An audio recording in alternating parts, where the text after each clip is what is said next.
오늘 함께 보실 말씀은 누가복음 15장 31절을 보겠습니다. 누가복음 15장 31절. 제가 읽겠습니다. 아버지가 이르되 너는 항상 나와 함께 있으니 내 것이다 네 것이로되. 자, 이 한 구절입니다. 오늘은 이제 누가복음 15장을 볼 텐데요. 여러분 잘 아시는 비유가 있죠. 세 가지 비유가 있는데, 잃어버린 양의 비유, 또 잃어버린 드라크마, 은전의 비유, 그리고 오늘 이 당자의 비유, 이 세 가지가 기록되어 있습니다. 이 당자의 비유는 많은 사람이 얘기하기를 비유 중에 최고의 비유다 라고 말합니다. 그 정도로 중요한 말씀인데, 예수님은 늘 비유로 말씀하셨죠. 늘 비유를 얘기하셨습니다. 왜 그럴까요? 많은 이유들이 있겠지만 비유는 매우 함축적인 의미들, 많은 의미들을 하나의 이야기 속에 담아낼 수 있습니다. 그러므로 우리는 그 비유를 묵상하고 또 묵상하면서 많은 것을 얻을 수가 있는 것이죠. 자, 이 세 가지 비유인데 15장에 나와 있는 세 가지 비유의 공통점은 무엇일까요? 다 잃어버린 것을 찾는 것입니다. 잃어버린 것을 찾는 것이고, 또 하나 더 있다면 그것을 찾았을 때의 기쁨은 심히 크다라는 것입니다. 얼마 전에 어떤 사람과 대화를 했습니다. 대화를 했는데 상담 같은 거죠. 찾아와서 대화를 했는데 그의 삶이 매우 각박해져 있는 것입니다. 메말라져 있는 것입니다. 관계의 문제도 있고, 자기가 하는 일에도 한계를 느끼고, 그래서 매우 어려움 가운데 있다가 자기 문제를 진지하게 고민하면서 얘기를 합니다. 고민한 가운데 와서 얘기를 하는 것입니다. 이런 어려움이 있는데 왜 그럴까요? 대화를 하면요, 상담을 하면 뭘 해야 됩니까? 이 사람 문제를 해결해 줘야 되겠다, 이런 생각보다는 잘 들어야 됩니다. 그의 입장에서 잘 이해해야 되는 거죠. 그럴 수밖에 없었던 그런 이유들을 잘 듣습니다. 뭔가를 해결해 주겠다는 입장에서 얘기를 하지 않고, 그래, 이건 상담이라기보다 대화다. 잘 듣고 나서 생각나는 말씀을 그냥 얘기했습니다. 그 얘기를 듣다 보니 이 말씀이 생각난다. 요한계시록 2장의 말씀이 생각난다. 너의 처음 사랑을 버렸느니라. 에베소의 교회에 주신 주님의 말씀이죠. 너의 힘든 것, 주님이 그 교회에 책망을 주시기 전에 주신 말씀이 있었습니다. 너가 힘든 것도 잘 견뎠다. 너가 옳고 그름을 잘 분별해내고 잘못된 것은 다 잘 처리하고 게으르지 않고 정말 부지런하게 잘 살았다. 훌륭하다 너가. 근데 하나 잃어버렸다고. 너의 가슴이 차갑지 않느냐? 응. 그걸 찾기를 원한다 내가. 주님이 그 교회에 주신 말씀이죠. 응. 다시 찾으라고. 너 원래 그런 사람이 아니었다. 너 가슴이 차가운 사람이 아니고 따뜻한 사람이라고. 응? 다만 그것을 네가 잃어버렸을 뿐이다. 넌 늘 눈물로 기도하고 사랑이 이렇게 가득한 사람이 아니었냐고. 하여튼 이런 얘기를 했습니다. 다른 얘기도 많이 했는데 그에게는 그 말씀이 마음에 깊이 남았던 모양입니다. 그래서 대화가 끝나고 돌아가서 그 말씀 다시 본 것입니다. 계시록 2장의 말씀. 진지하게 읽고 묵상했습니다. 그가.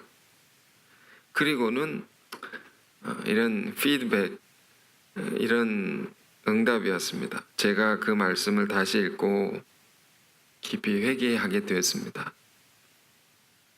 내 마음이 높아졌다는 것을 깨닫게 됐고 다시 그 말씀에 의지해서 기도를 하는데 하나님이 깊은 은혜를 주셨습니다. 감사합니다. 듣는데 참 기쁜 것입니다. 제 마음이. 왜 기쁠까 생각했는데 누가복음 15장에 이 말씀 생각이 나는 것입니다. 그가 잃어버린 걸 찾았구나. 그걸 찾았는데 제가 기쁜 것입니다. 하나님이 우리를 향한 마음이라는 것이 참 이런 것이구나. 이 성경이 얘기하는 세계가 이런 것이구나. 하나님의 마음이죠. 누가복음 15장 그걸 우리에게 얘기하는 거죠. 하나님은 일만 하는 분이 아니다 말이에요. 하나님 마음이 있는 것입니다. 무감정의 신이 아니다. 그 마음이 우리를 향한 마음이 그게 어떤 것인가? 우리 안에 귀한 것인데 그걸 잃어버린 것을 찾기를 원한다. 우리 주님께 눈물로 기도하고 순수하게 주의 말씀을 듣고 그 말씀에 순종해서 살겠노라 결단했던 그날의 마음. 여러분 우리 안에 이거 잃어버린 것 있습니까? 하나님은 그걸 되찾길 바라십니다. 되찾으면 하나님이 너무 기뻐하십니다. 너무 기뻐서 어찌할 줄은 모르십니다. 다 주고 싶을 정도로 네가 그 마음을 찾았구나. 다 주고 싶다. 이 세 가지 비유입니다. 이 설교 끝낼 수 있습니다. 이걸 우리가 알면 다 된 것입니다. 그러나 조금 더 보길 원하는 거죠.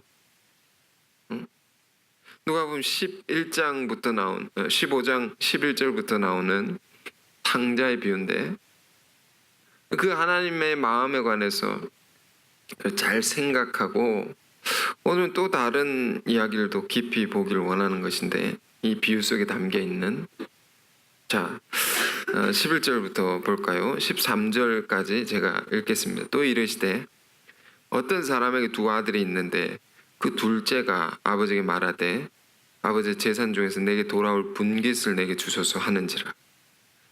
아버지가 그 살림을 각각 나눠 주었더니 그 후 며칠이 안 되어 둘째 아들이 재물을 다 모아가지고 먼 나라에 가서 거기서 허랑방탕하여 그 재산을 낭비하더니 자,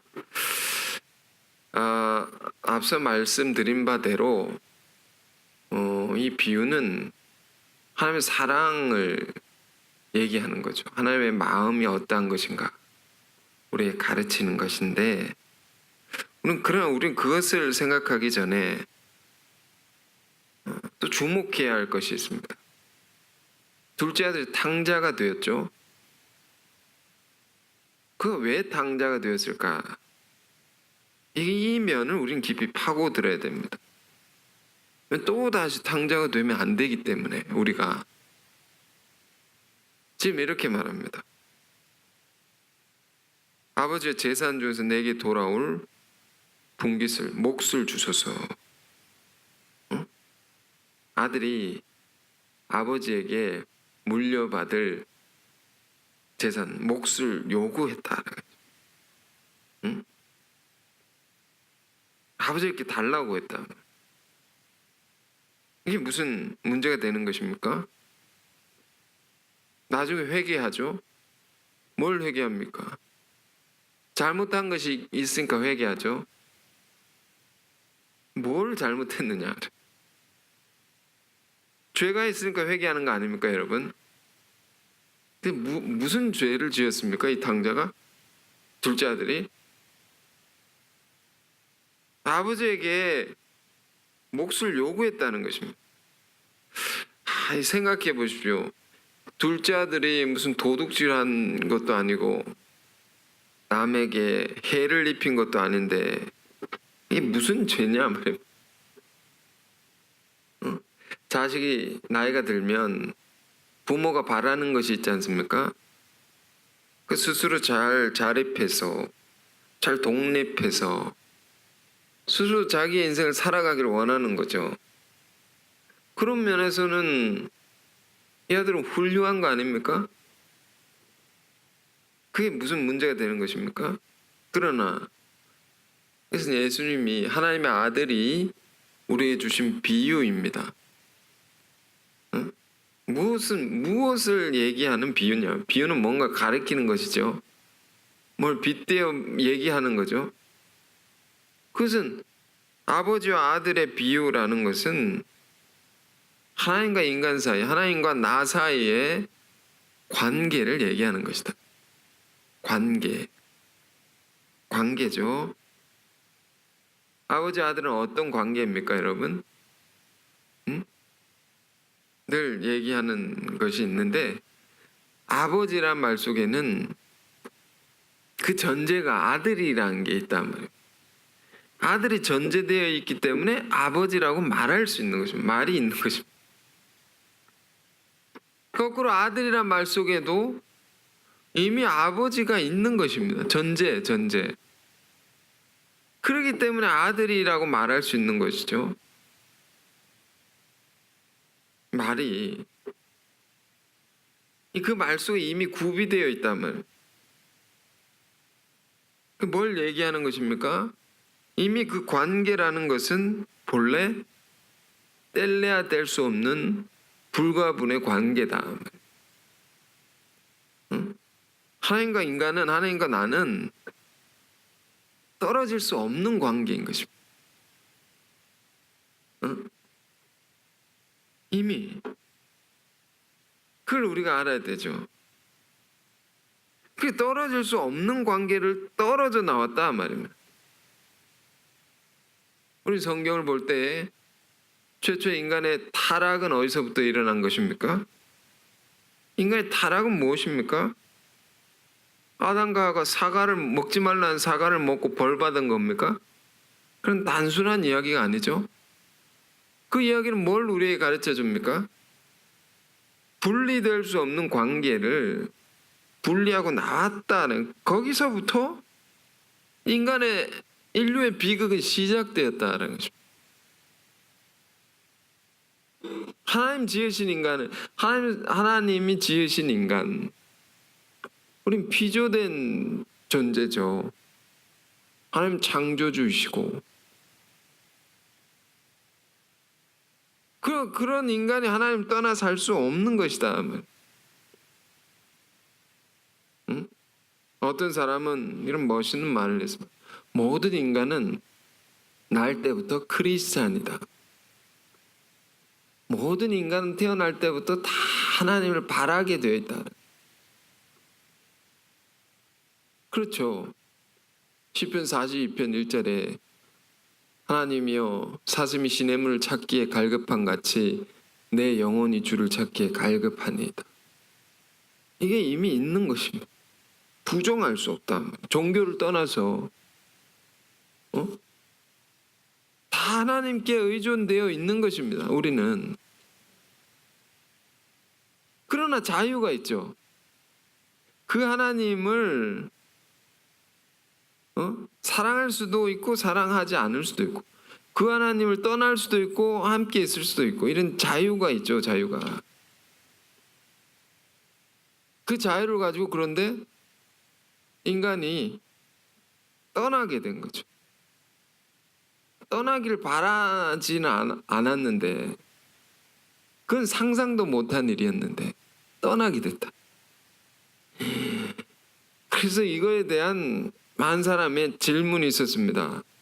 왜 인간에게 그런 자유를 주셔가지고 타락할 여지를 남기셨느냐. 그냥 이제 인간을 지으실 때에만 타락하지 못하는 인간으로만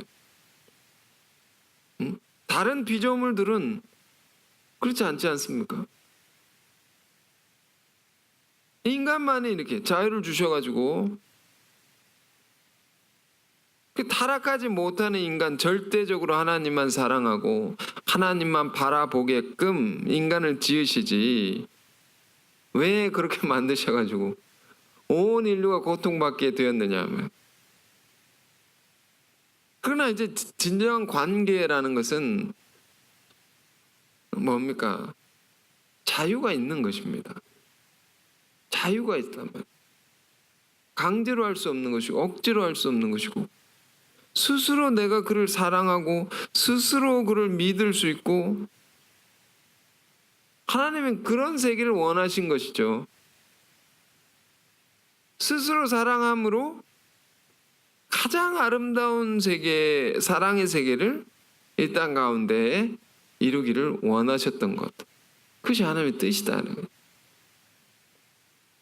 여러분, 우리가 이것을 잘 알 때에 관계의 새로운 세계가 열립니다. 스스로 하게끔. 우리도 하나님께 대해서 무슨 일을 할 때 있어서도 시켜서 하는 것이 아니고 억지로 하는 것이 아니고 어쩔 수 없이 하는 것이 아니고 나 스스로 하기를 원하는 세계가 있구나. 하나님 늘 그렇습니다. 먼저 우리를 사랑하시고 그 사랑에 응답해서 우리가 하나님께 나아오기를 원하신다. 그래야지 사랑의 관계가 온전해지는 것입니다. 그렇기 때문에 우리가 스스로 나아가지 못할 때 하나님은 어떻게 합니까? 끌고 오는 게 아니라 끄집어내가지고 이렇게 하는 게 아니라 기다릴 수밖에 없다. 기다릴 수밖에 없다. 전능의 하나님이시지만 그것만큼은 할 수가 없단 말이에요. 사랑이기 때문에. 지금 자기 아들이 아버지에게 내 몫을 주십시오 하고 나갔다는 것입니다. 받아가지고. 그 왜 아버지가 아들을 붙잡지 않았느냐 말이에요. 붙잡을 수 없단 말이에요. 강제로 할 수 없기 때문에 이게 어려운 것입니다. 가령 쉽게 예를 들면 교회에 나오기 싫어하는 사람은 강제로 집에 들어가가지고 끌고 나올 수 있습니까?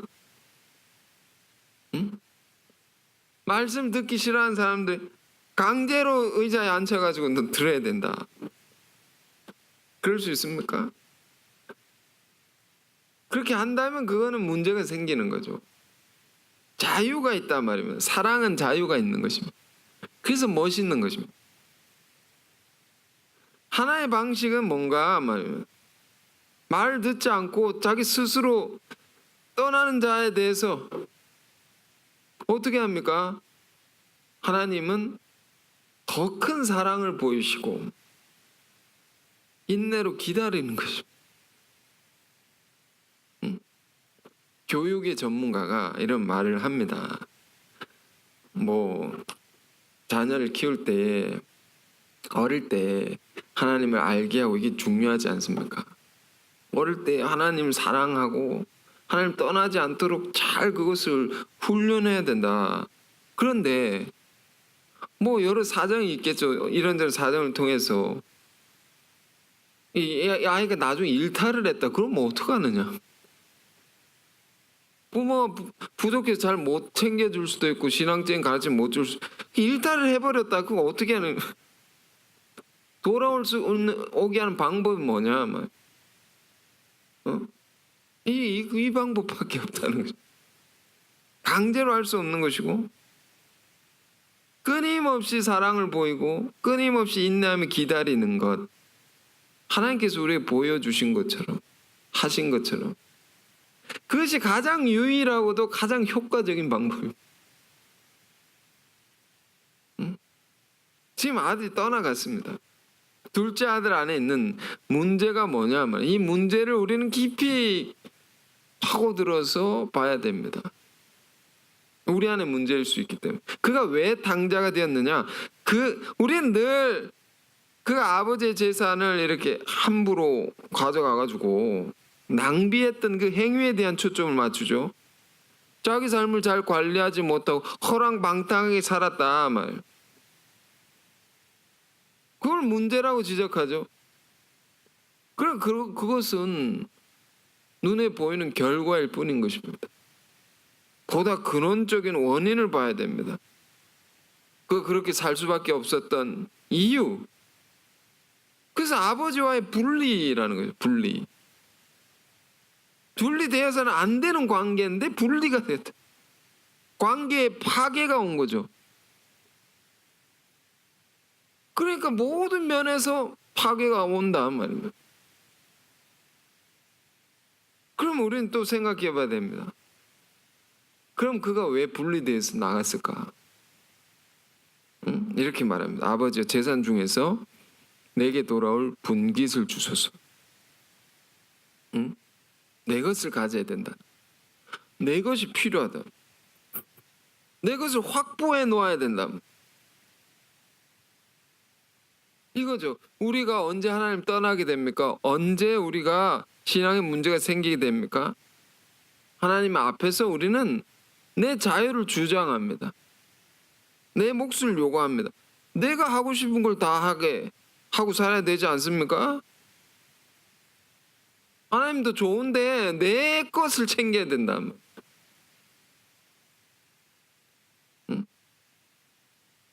왜 하나님 내 것 못 챙기게 합니까? 왜 구속합니까? 왜 성경을 하지 말라는 게 많습니까? 그리고 오해를 하죠. 주일날에도 어떤 사람 주일날에 일을 해야 돼. 예배가 어렵다고. 예배 나올 수 없다. 돈을 벌어야 되고 일을 해야 되고. 십계명에 안식일 거룩히 지키라. 주일 성수는 굉장히 중요한 겁니다. 굉장히 중요해요. 하나님의 관계에서 정말 중요한 것입니다. 왜 그런 법을 주셨습니까? 우리에게? 우리 분명히 알아야 될 것은 하나님의 말씀은요. 우리를 구속하려고 주신 게 아니다. 우리를 답답하게 만들려고 하는 게 아니다. 우리 자유를 속박하게 하는 것이 아니다. 우리를 해로운 것들로부터 보호하시고 우리를 지키시고 우리가 더 그 말씀 따라 더 잘 살도록 주시는 법이죠. 자녀를 키우시는 분은 이런 것을 정말 실감할 거라고 생각됩니다. 부엌에 막 아이가 막 가가지고 칼을 막 들고 장난을 치고 있습니다. 야, 그거 하면 안 돼. 뜨거운 냄비가 팔팔 끓는데 거기서 막 장난을 치고 있다. 야, 거기 가면 안 돼. 구속하는 것입니까? 보호해야 되죠. 부모는 늘 자식을 생각하게 되지 않습니까? 그 법을 주신 이유를 우리는 근본적으로 생각해야 돼.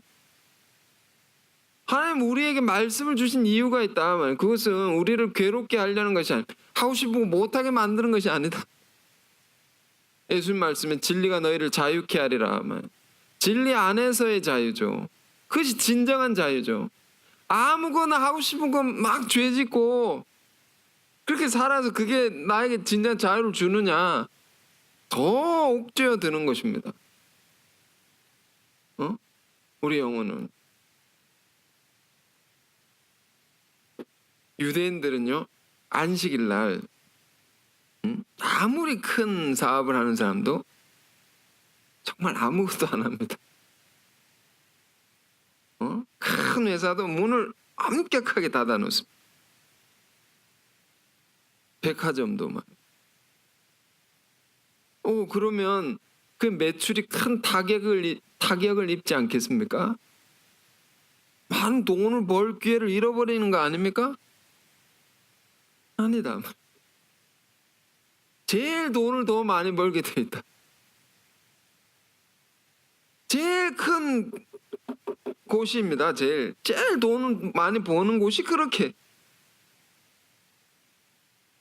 재물의 복을 더 많이 주신다. 왜? 우리가 생각해야 될 게 하나님께서 우리 믿는 자들이 가난하게 살길 원하는 게 아닙니다. 돈을 못 벌게, 넌 돈 벌면 안 된다. 그런 걸 원하는 분이 아니다 말이에요. 더 우리가 잘 살길 원하고 그게 하나님의 뜻인 것이죠. 그런데 문제는 뭡니까? 우리가 소유에 집착하면서 하나님과 멀어진다. 그것을 더 사랑하면서 하나님 관계에 문제가 생긴다. 자기 분깃을 주장하면서 그런 쪽인 관계에 문제가 생긴다. 그러므로 누가복음 15장 우리는 보는데요. 자, 이게 성경을 이렇게 쭉 읽지 않습니까? 15장을 읽는데 15장 바로 앞에 14장 그 마지막에는 무슨 이야기가 있냐면 제자도입니다. 제자도 말씀. 거기에 어떤 내용인가? 예수가 제자가 되려면 어떠해야 하느냐? 이런저런 이유가 있지만 몇 가지가 있는데 그 중에 소유를 다 버릴 수 있어야 된다고. 가진 거 다 버릴 수 있어요. 이게 얼마나 어려운 것입니까? 맨날 예수 믿는 사람들은 거지같이 살아야 됩니까? 못 입고 못 먹고. 그게 아닙니다. 여러분. 오해하면 안 됩니다. 뭘 얘기하는 것이면 제자가 될 수 있는 것은 돈이 하나도 없어도 신앙에 문제가 생기지 않을 수 있어야 된단 말이에요. 소유가 있고 없고 그것 때문에 우리 신앙이 좋았다 나빠졌다 해서는 안 된다는 것입니다.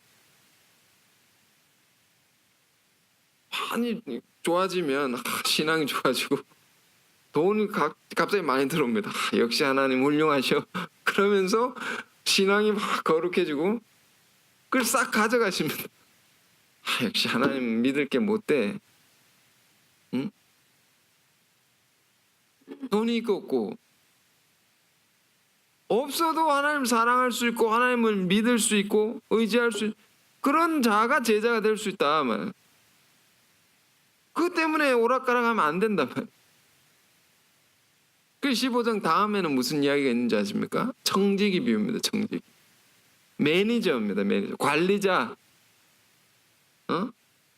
우리가 가진 소유가 있다. 이 땅을 살면서 우리가 가지게 되는 것이 있다. 이건 우리 것이 아니고 본디 하나님 것이다.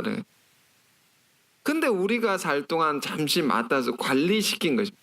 이거 잘 관리해라고. 그 관리한 것을 하나님의 주인의 뜻을 따라서 잘 쓰이게 하라고. 우리 소유가 아니죠? 응? 그러니까 뭘 가리킵니까? 그 사이에 있는 비유가 오늘 말씀입니다. 15장이 그 사이에 들어가 있다. 뭘 얘기하는 것입니까? 우리 소유보다 더 중요한 것이 있다. 그건 하나님과 나의 관계라는 것입니다. 이것에 문제가 생기면 이걸 잃어버리면 모든 걸 다 잃어버리게 된다. 지금 아버지를 떠난 둘째 아들이 그런 것입니다. 그런 문제가 생긴 것입니다. 13절. 그 후 며칠이 안 돼요. 둘째 아들이 재물을 다 모아가지고 먼 나라에 가서 거기서 허랑방탕하게 그 재산을 낭비하더니 다 없앤 후에 다 말아먹었단 말이에요. 그 나라에 크게 흉년이 들어 그가 비로소 궁핍하게 된지라.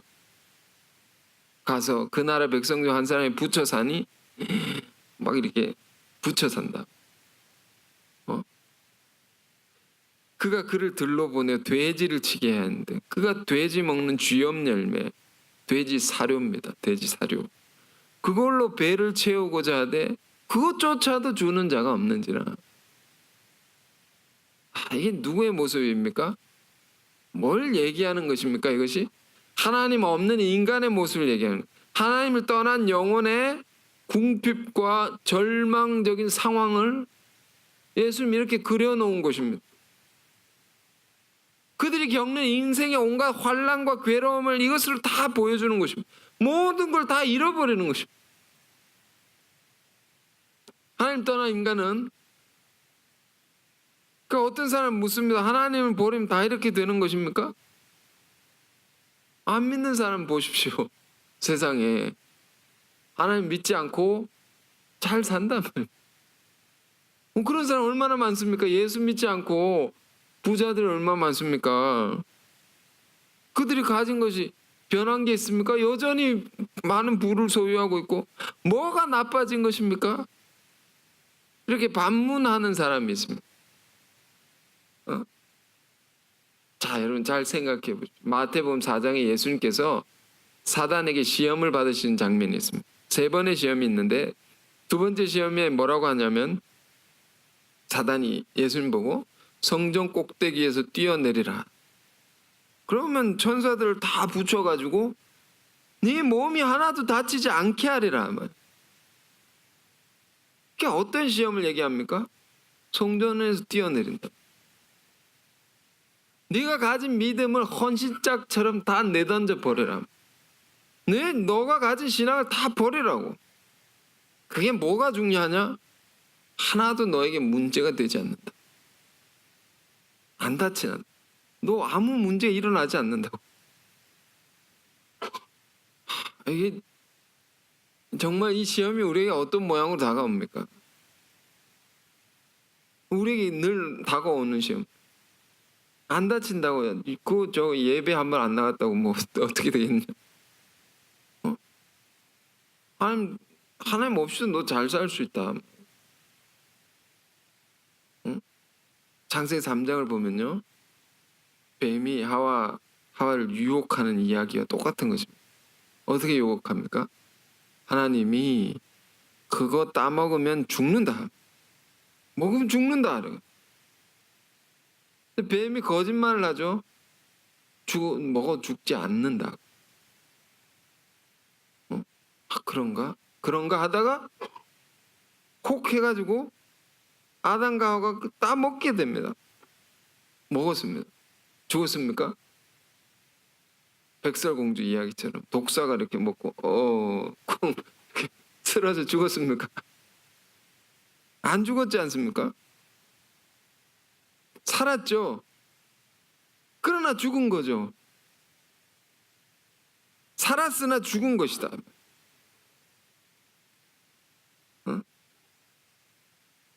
하나님 법을 깨고 그들에게 온 죽음이란 뭐냐 말이에요.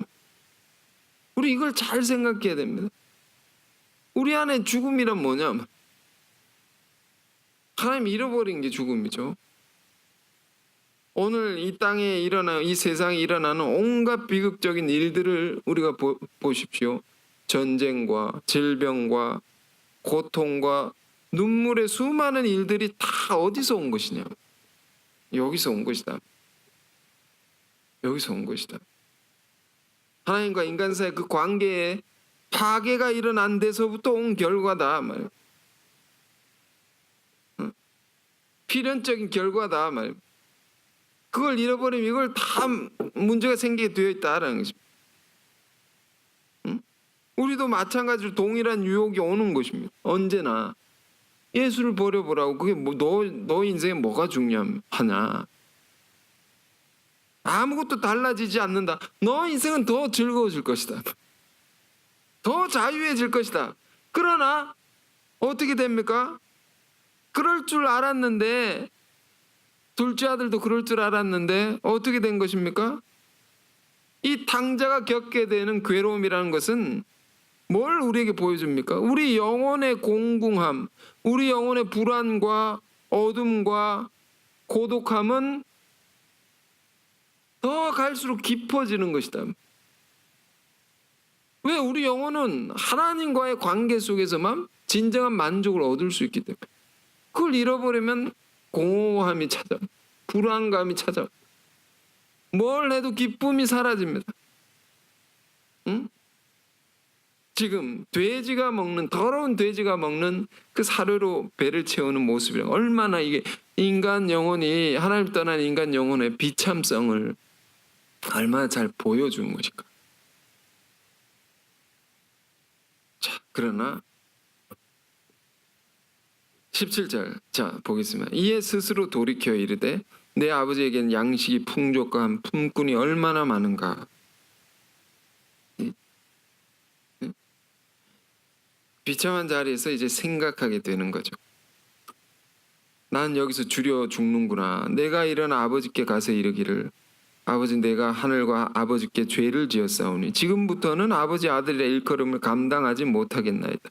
나를 품꾼의 하나로 보소서 하리라 하고 이에 일어나서 아버지께로 돌아가니라.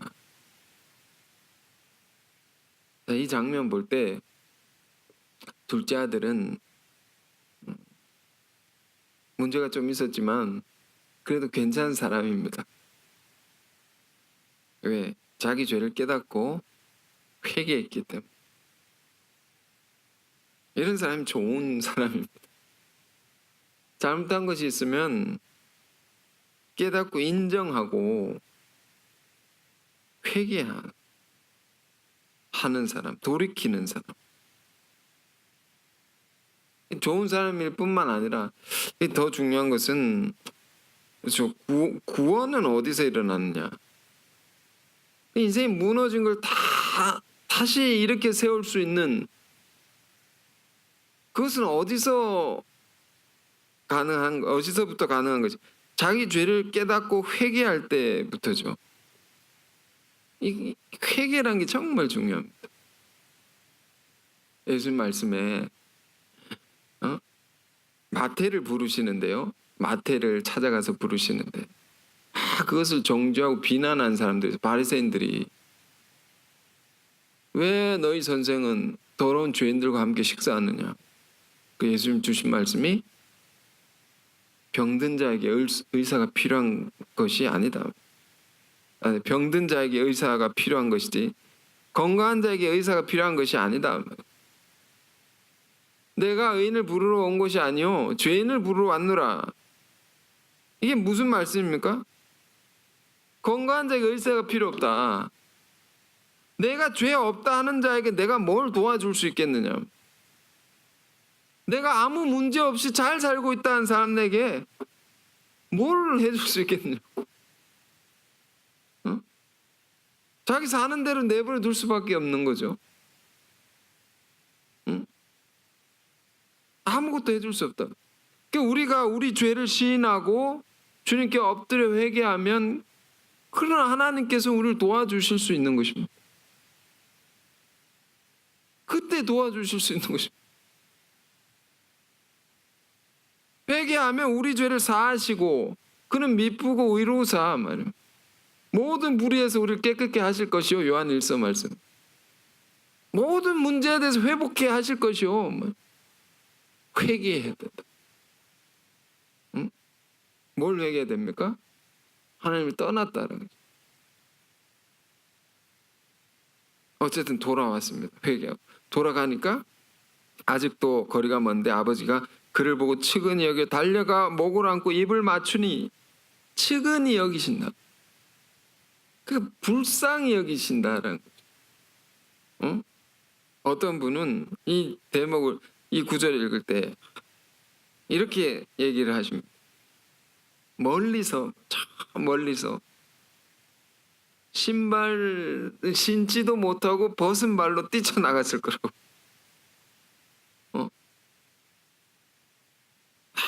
달려가가지고 이렇게 앉는 것입니다. 그리고 이런 말씀을 하셨을 것이다. 네가 왔느냐? 응? 네가 왔느냐? 다른 건 묻지도 않고 따지지도 않고 추궁하지 않는다. 이미 알고 있기 때문에. 회개한 자가 너무 다 잘 알고 있기 때문에 끌어안고 입 맞추고 품는 것입니다. 둘째 아들은 놀랬을지 모릅니다. 왜? 나는 죄를 많이 지어가지고 이제 아들이랑 할 수도 없고 그냥 종으로서 그냥 이 조그만 허드렛 일이라도 시켜주면 감사하다고 엄청 혼나고 책망받을 것만 생각했을지 모릅니다. 근데 그거 하나도 안 물으시고 이렇게 반겨주시니 이런 걸 뭐라고 합니까? 무조건적인 사랑이다. 조건이 없는 거죠. 이 말씀을 보면 그렇습니다. 우리가 하나님 앞에 회개하고 돌아가지 않습니까? 돌아갈 때는 우리는 우리 생각이 너무 많습니다. 우리는 어떻게 생각하냐면 돌아갈 때 내 이런 죄도 있고 저런 문제도 있고 한데 하나님 어떻게 생각할까? 아버지가 말이에요. 너 돈 갖고 나가지 말라 했는데 기어코 들고 나갔을 때 나 그거 아버지 앞에 가면 뭐라고 하실까 말이에요. 이 책망받을 많은 죄목들이 내 안에 이렇게 스쳐 지나갑니다. 아버지는 그렇게 하실 거라고. 그러니까 우리는 늘 우리의 방식대로 하나님 바라보고 있는 거죠. 우리 방식대로 하나님을 이렇게 생각할 거라고 오해한단 말이에요. 그렇지 않다라는 겁니다. 지금 이건 그걸 얘기해 줍니다. 하나님 그런 분이 아니다 말입니다. 천지를 지으신 하나님의 사랑, 그 크신 하나님의 큰 사랑이 있다라는 거죠. 그건 무조건적인 것입니다. 지난 과거에 추하고 못난 것들을 보지 않으시고 묻지 않으시고 그저 회개하고 돌아온 것에 기뻐하시고 그저 다 품어주시고 뒤에 보면 잔치를 벌이죠. 그 사랑에 우린 죄를 짓지 않게 됩니다. 너 이거 잘못했으니까 뭐 고쳐야 되는 이 벌을 받아야 되고 이것에 대한 이런 벌을 받고 그것으로 우리가 고치는 게 아닙니다. 큰 사랑에 우리가 바르게 된단 말이에요. 이렇게 말합니다. 21절에 아들이 이르되 아버지 내가 하늘과 아버지께 죄를 지었사오니 지금부터는 아버지 아들의 일컬음을 감당하지 못하겠나이다. 19절에는 나를 품꾼의 하나로 보소서. 참 이 마음을 우리가 가져야 됩니다. 이 겸양, 겸손, 그리고 조그만 것에도 감사할 수 있는 마음. 정말 가난한 마음이죠. 화장실 청소라도 교회 화장실 청소라도 시켜주시면 이거 감사합니다. 그게 영광입니다. 나에게.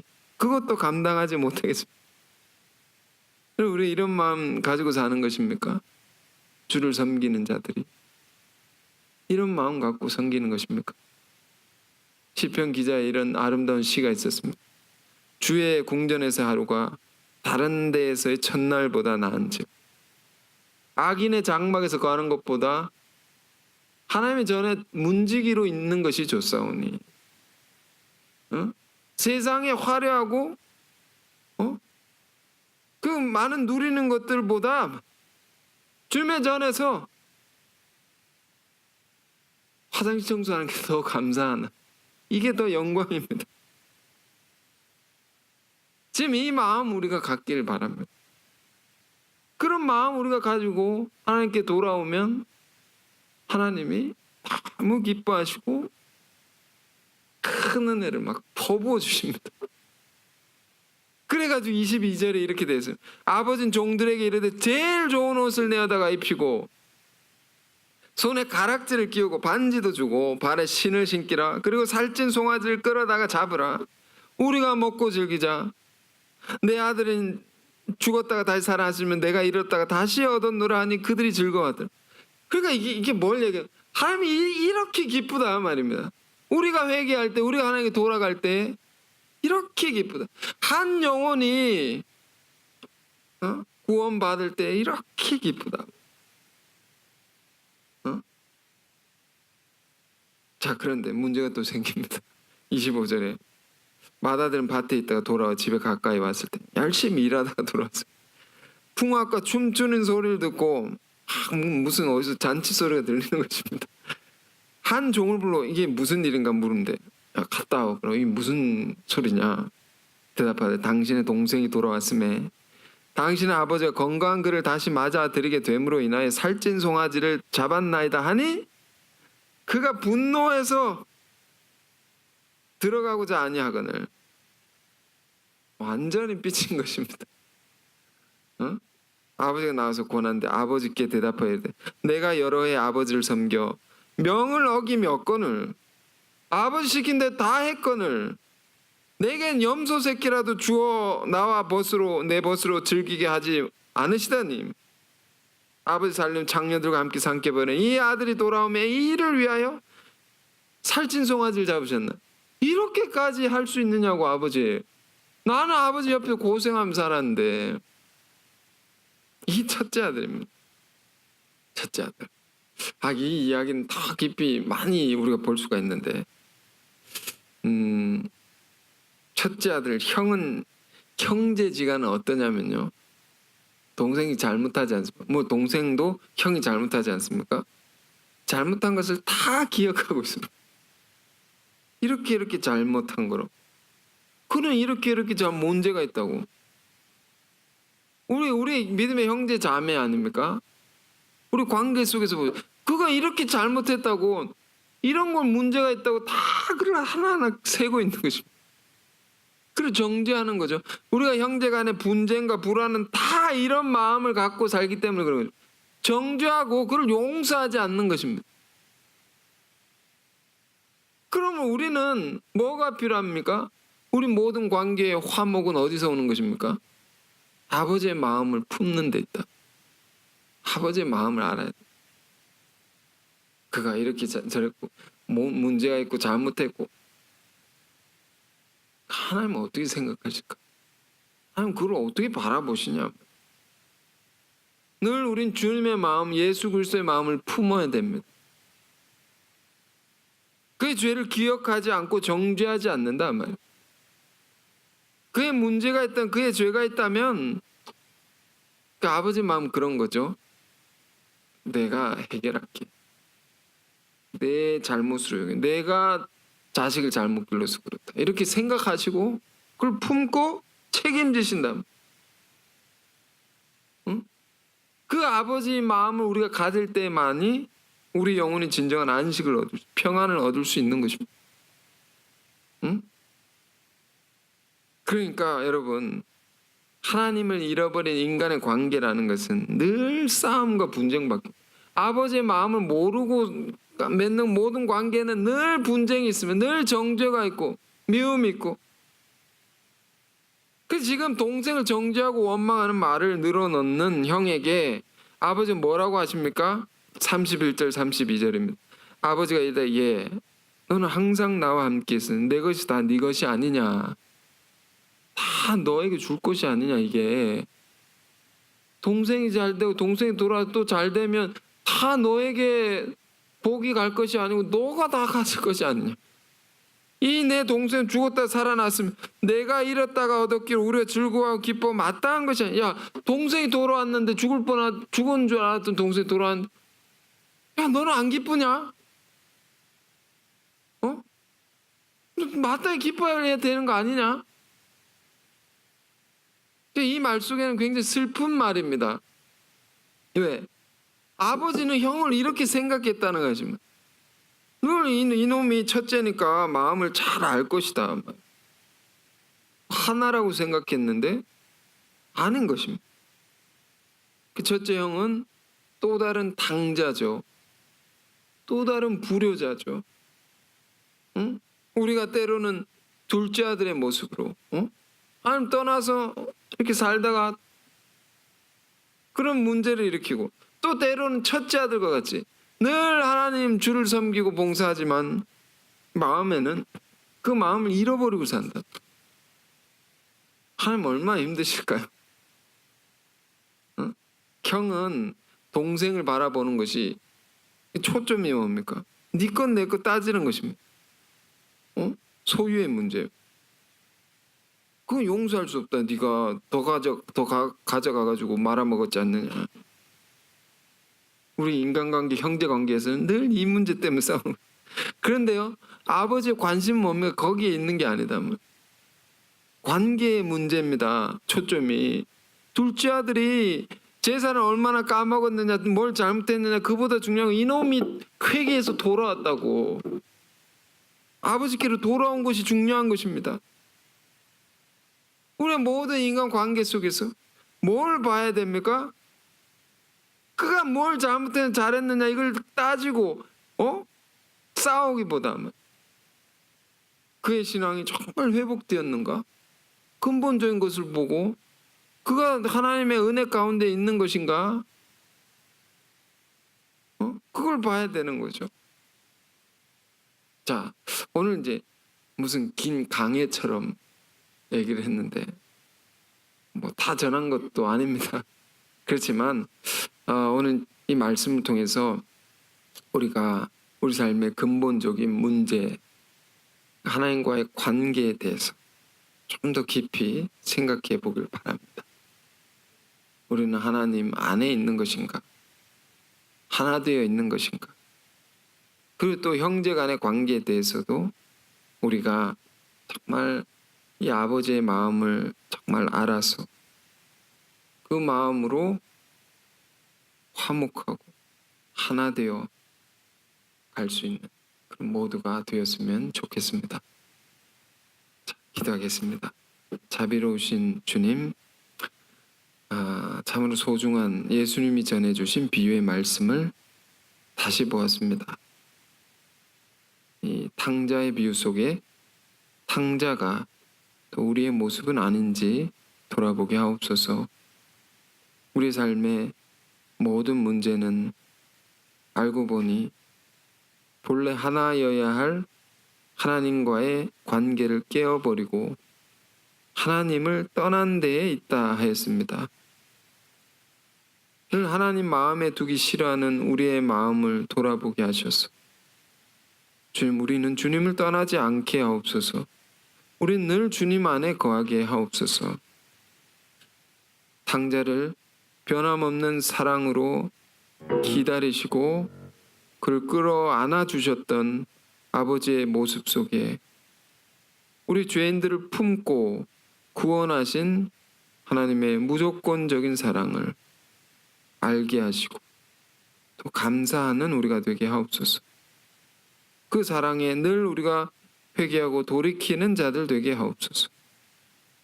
형제의 문제를 정죄하지 아니하고 또 아버지의 큰 사랑으로 바라보게 하시고 형제의 회복과 구원을 위해서 늘 기도하는 우리들이 되게 하옵소서.